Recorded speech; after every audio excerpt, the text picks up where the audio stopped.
Today, we're going to look at Unit 1 of OCR GCSE Business Studies, Business Activity. This includes the role of business enterprise and entrepreneurship, business planning, business ownership, business aims and objectives, stakeholders in business and business growth. Unit 1.1, the role of business enterprise and entrepreneurship. First, let's look at why businesses are created in the first place. Businesses are created to meet the needs of customers through selling goods or services, often to make a profit. Different businesses sell different things depending on the aims and objectives that they have. Businesses can sell physical goods such as phones or cars, or they can sell services such as bus passes or plumbing. An entrepreneur is somebody that starts a business. Entrepreneurs need certain characteristics in order to be successful, such as creativity, determination, confidence, and risk-taking. There are many risks and rewards when somebody starts a new business. Risks could include financial risks, health risks, and strained relationships. However, there are also rewards such as financial rewards, independence, and self-satisfaction. Now let's move on to Unit 1.2, Business Planning. Business owners and entrepreneurs create a business plan to keep all of their ideas and details about the business in one place. This could include the main business idea, information about operations, financing, the target audience, aims and objectives, and the marketing mix. Some advantages of business planning are that it gives a clear idea of predicted costs for the business. It helps them to create and maintain goals and is professional, which can attract more investors. However, there are some disadvantages, such as the fact that unexpected changes may be needed in the future. Business plans may provide a false idea of predicted costs, and the person creating it may not have experience with creating a good or useful business plan. Alright, now let's look at Unit 1.3, Business Ownership. Limited liability is where the business owner is only responsible for their own investment and the shareholders are responsible for any other debt. Unlimited liability is where the owner is responsible for paying all business debt themselves. Sole traders are businesses that are owned by one person, but they can have some employees. Some advantages are that all of the profits from the business are returned to the owner. The owner can make all of the decisions themselves, and it is quite easy to set up. However, sole traders do have unlimited liability, and it can be difficult to raise finance. Also, the owner may not be very experienced at running a business. Partnerships are businesses that are owned by two or more people. All owners must sign a deed of partnership, which agrees each owner's investments, profits, and other working arrangements.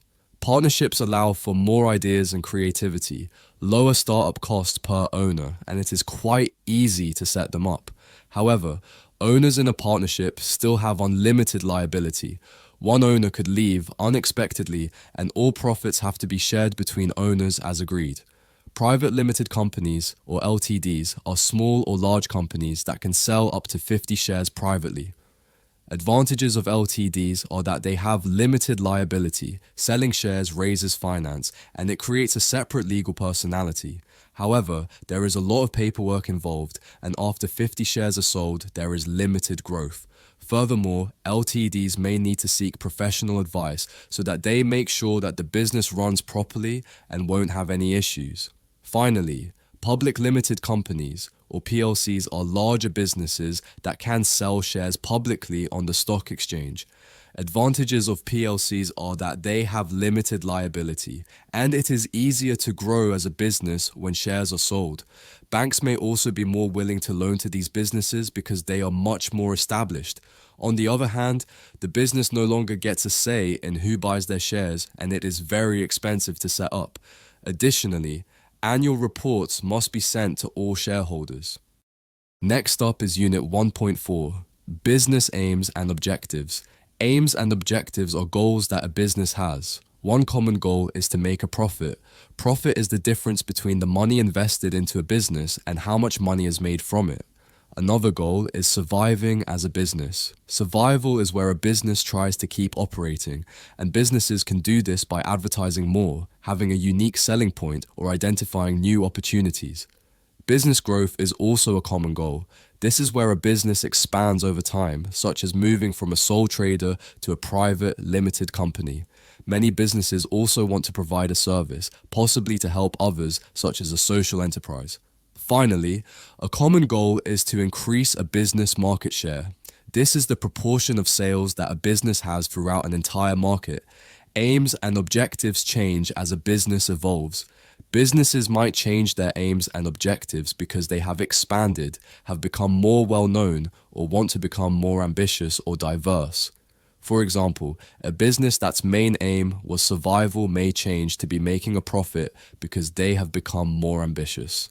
Aims and objectives also differ between businesses, and they can change based on many factors. For example, the size and scale of a business.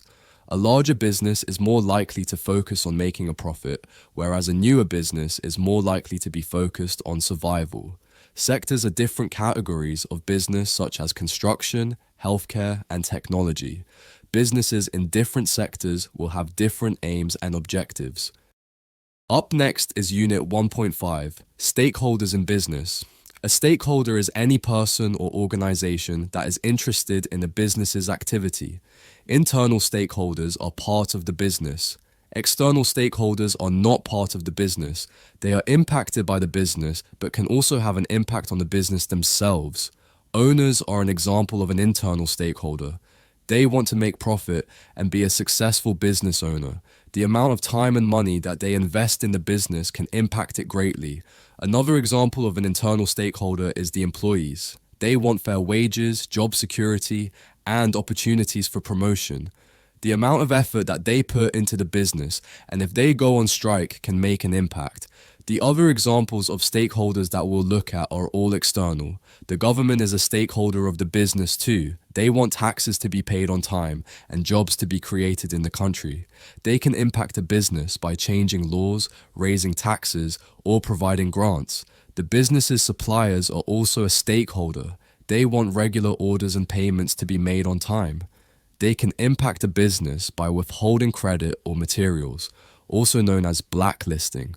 Of course, the business's customers are a key stakeholder. They want quality products, value for money, and good customer service.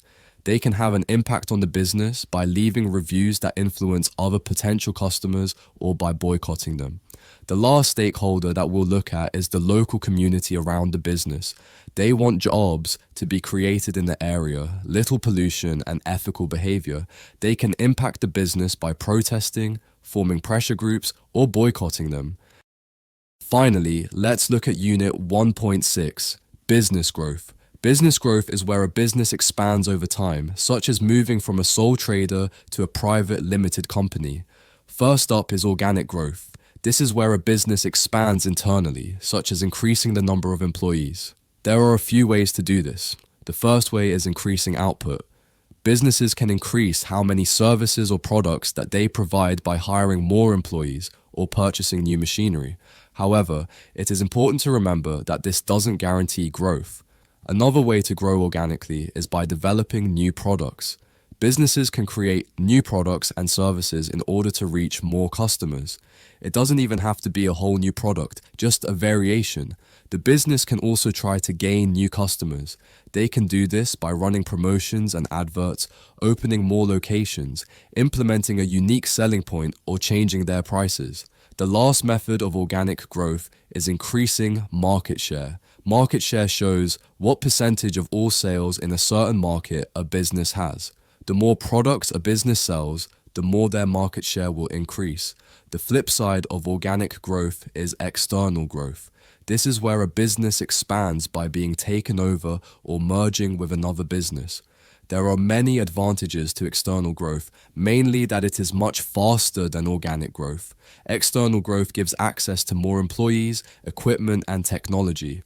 The business that it takes over or merges with may also have an existing reputation and loyal customers. However, there are still disadvantages, such as the fact that external growth is very expensive. Managers may not be experienced at dealing with even more employees that come with a merger or takeover, and one of the business owners is going to lose control. Let's look at mergers and takeovers in more depth. Mergers are where two or more businesses agree to join together and form a new business. This could reduce raw material costs, provides more control over the quality of suppliers, and makes the supply chain more efficient. Remember that both businesses must agree to do this. On the other hand, takeovers are where one business takes over another. This could be done by one business buying most of the shares in another business and taking ownership. This results in less competition as one of their competitors is removed. It also results in more locations, more control over the market and economies of scale, which reduces the cost of raw materials. The last part of Unit 1.6 is integration and diversification. Horizontal integration is where two businesses in the same market and stage of production join together. Although this increases market share and saves costs in the long term, it is very expensive and there could be clashing company cultures. Vertical integration is where two businesses in the same market but a different stage of production join together. This could prevent the supplier from selling to competitors and results in cheaper raw materials. However, it is also very expensive and one of the business owners will lose control. Diversification is where a company joins with a business that is in a different market. It can be extremely beneficial to purchase a well-known brand, even if it's in a different market, and it means even more potential customers. However, this method is also expensive and could be a risk to the business. And there you have it, everything you need to know for Unit 1 of OCR GCSE Business Studies. Make sure to visit our website to find more business resources and leave a comment if you have any questions or requests.